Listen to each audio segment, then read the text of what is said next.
We were recently on Enchantment of the Seas, and today we're just going to sort of critique it a little. We have just posted our ship tour and our cabin tour, and that's all great to learn more about the ship. But now we get to focus on what we liked and what we didn't like about this particular cruise.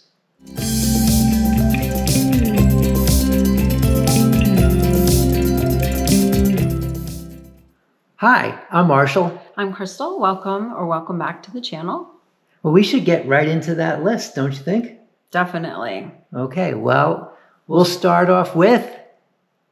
Well, the first thing we liked was the theater.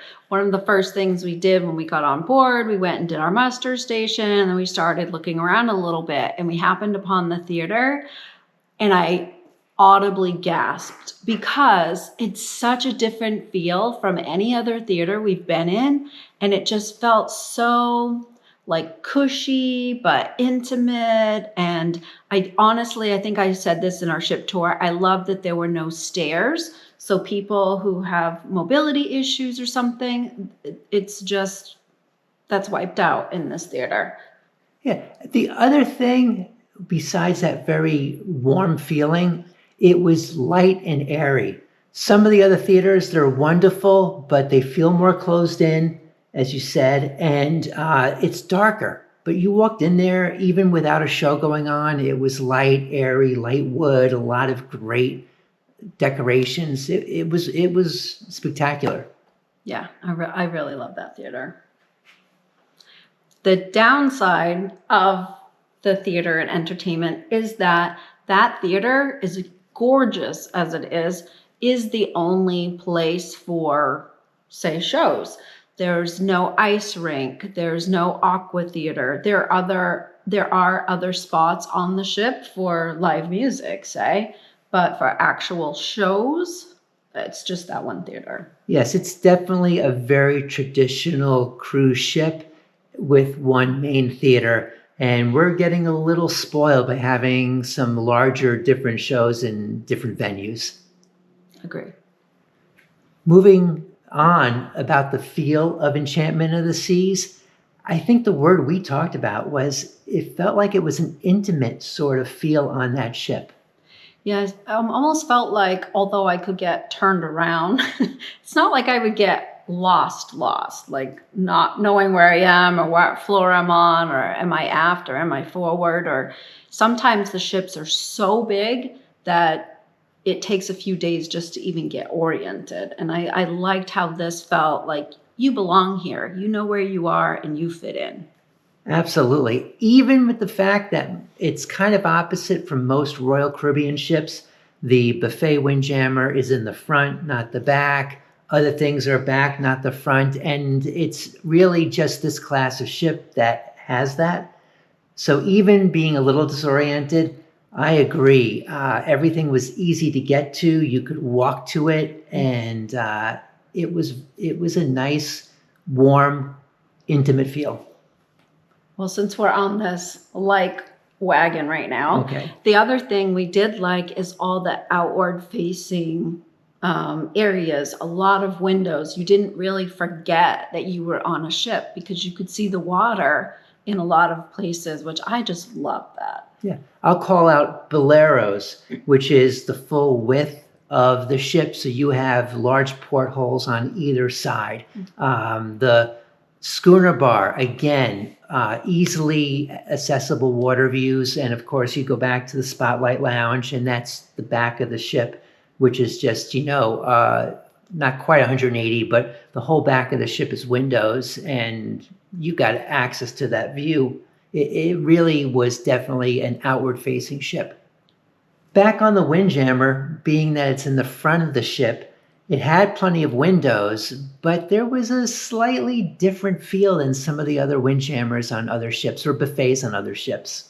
Yeah, I thought it felt claustrophobic. Like it felt maybe a little tight, even as you're going through, to get your food, the buffet, and then also to walk to where you might want to sit down. It felt claustrophobic to me, and the rest of the ship felt open and airy. So that kind of surprised me.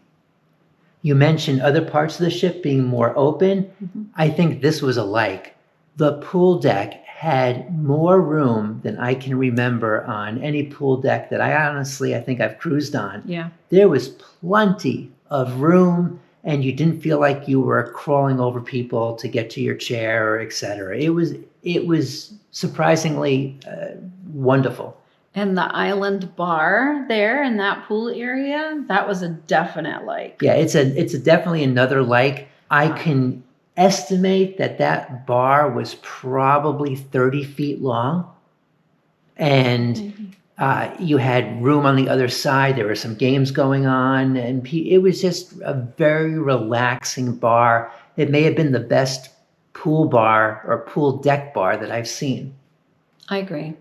The other thing while we're on the pool deck is in the back, which was a surprise to me and something I really liked, was having the park cafe back there. That was fantastic. So if you're out at the pool and you get a little hungry for a lunch or a snack, you can just go right back there. They'll make you a salad or get you a sandwich or a piece of fruit or a piece of pizza or what have you. That was nice. Okay. And there were plenty of tables outside to sit at to eat your lunch. I liked that too. Yes. Since you brought up the park cafe, I do also want to shout out as a like that airy open feeling continued as you went back there for the park cafe. You go through the solarium, and it had a decent sized pool, 2 hot tubs, and it was again an open, airy feeling that you don't always get. Yeah, absolutely. Yeah. Okay. Another thing I liked was the shopping area. I thought it was very well done. It felt like you were actually going into stores in maybe a mall, a little plush boutique shop or something. It didn't feel like, in a lot of these ships, especially the larger ships, the shopping area is like right in the promenade area where people are going for various things, trying to get from one end of the ship to the other or whatever. This felt like you were actually going shopping. Yeah, it was more of a destination place. Yeah. I get what you're saying. Sometimes maybe I'll be like, oh, it's so cool. There's a restaurant, a shopping, and then you get another restaurant or 2 restaurants and something else and then another shop. So it's kind of a mix, but it was kind of nice to say, oh, I want to go check out the stores and have them boom, boom, boom right there. Yeah. So I'd call it a destination shopping area. Mm-hmm. 2 likes, 2 thumbs up. Enchantment is a smaller ship, and it really shows in the lack, and I mean LACK, of a sports court or sports area. There was almost nothing. They did have one thing which we noted. Yeah, the rock wall looked like pretty nice, and I liked how it was situated on the very back of the ship. So we probably should have done that in hindsight. We should have just given it a whirl. Give it a whirl? I don't mind doing a rock wall, but because the ship is kind of small and it was in the back, you're probably 10 feet from the end of the ship. So if we got up there, it would have been pretty much a thrill-seeking experience because you'd be looking almost down into the water. So maybe that's why we should have done it. Totally. Next time. Now, for all you pickleballers, they made a sports court, kind of, really in a walkway between both locations, one side to the other. Mm-hmm. They definitely, in the last couple of years, put down some all-weather tape and taped out a pickleball court, but there's no netting. There was a little bit of netting, like close to the water so that the balls didn't go into the water. Yeah, they basically netted the railing. Yes. There's nothing that goes beyond the railing or anything like that. So it's not a sports court.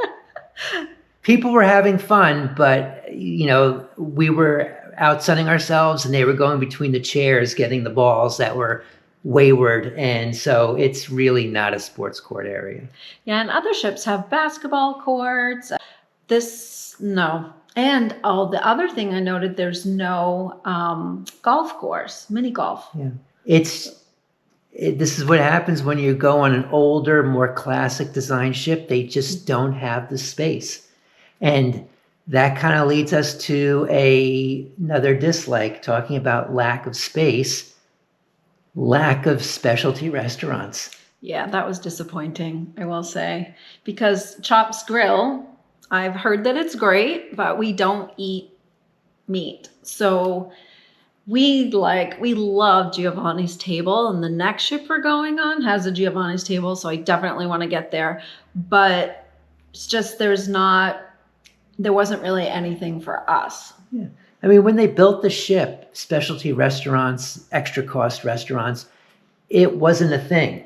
And it was all about the main dining room. But that is now 20, 30 years ago. So you just, as we said, it's an intimate, classic design ship. And they just, if they could, I'm sure they would find a place to put more restaurants. But there's just no room. Moving to the very top part of the ship, I think there's a like and a dislike. We like the Viking Crown Lounge, which is something that Royal Caribbean does not do on their latest ships.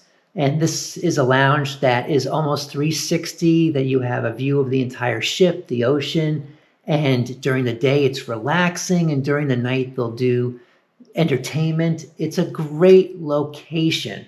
Mm-hmm. Getting there is another story. Yeah, so there were only 2 elevators that went there, and these elevators were slow as molasses. You waited forever for the elevator to get there, and then it was almost to the floor, and then it would change numbers again. So it's kind of annoying that A, there were only 2 elevators that get there, and then B, that those 2 elevators were slow. Yes. The only plus is in the exasperation, you got to meet some people who also waiting. That's true. You had a little dance party with some ladies. Well, you got to do something while you're waiting for those extremely slow elevators. And let's finish with a like for folks who have enough status in the Crown and Anchor program. I think it's Diamond or above, but this was a big like. So we were invited to a behind-the-scenes entertainment tour. Mm-hmm. And I remember years ago going on one of these with my sister, but it seems like you either have to pay for those now or they don't do them anymore or something. But this was the first time in probably 12 years that I've been able to do this. And it was so great. You got to meet some of the entertainers and people behind the scenes and speak with them, ask them questions, and then they gave us a full access tour in the back, that was super fun. Yeah. So all told, what do you think about the Enchantment of the Seas? A thumbs up or a thumbs down for our experience? I would say thumbs up, and I would definitely do it again, just with the understanding of you're not going to have a lot of specialty restaurants and all of the things we've already talked about. But yeah, I would do it again. Yeah. I mean, we didn't point this out specifically, but this is a ship that doesn't have any water slides, a sports court. The areas for kids are there, but they're small. Very small. So if you're a family, just go forward knowing that this is I mentioned again, a classic design ship without all the bells and whistles.